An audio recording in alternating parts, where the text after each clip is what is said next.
د افغان لوبغاړی نور احمد لکڼوال په لاس د پاکستاني لوبغاړي آوټ کېدو بحثونه راپارولي دي.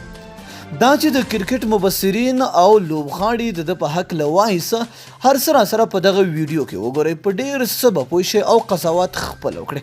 ګرانو زړه ته رانږدې مینوالو، السلام علیکم.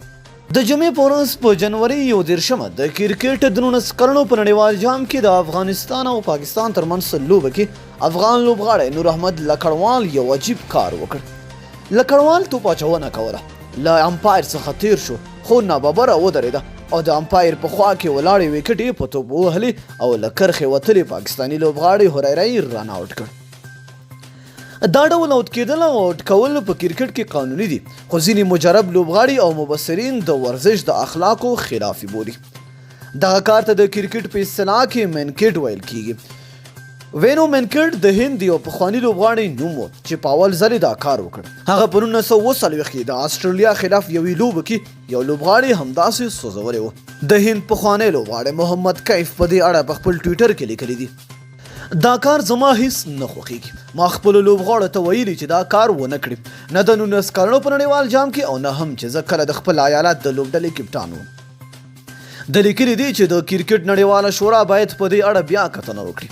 د هند کرکټ بل مبصر آکاش چوپړا د محمد کیف په ځواب کې لیکلي دي: د کرکټ نړیواله شورا څو وارې پر دې قانون بیا کتنه کړې ده او دا یې قانوني بللی دی. البته دا په کرکټ کې اول ځل نه دی چې دا کار کیږي. همدا تیر کال د هند یو لوبغاړی د IPL په لوبو کې یو لوبغاړی همداسې آوټ کړ. تر هغه مخکې د سریلانکا یو بل لوبغاړی له انګلند سره لوبه کې دا کار کړی و. د افغان کرکټ یو څارونکی مشتاق رحیم هم د هغلي پراچه په ځواب کې لیکلی دي چې افغان لوبغاړی قانوني کار کړی دی.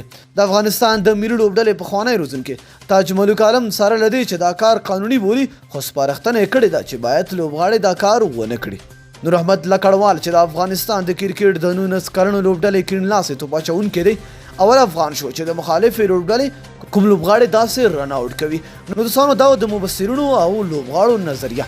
تاسو څه نظر لرئ؟ لاندې په کمنټ کې هم موږ سره خپل نظر شریک کړئ. تر بیا بلې ویډیو د الله په امان، په دعاګانو کې مې یاد ساتئ.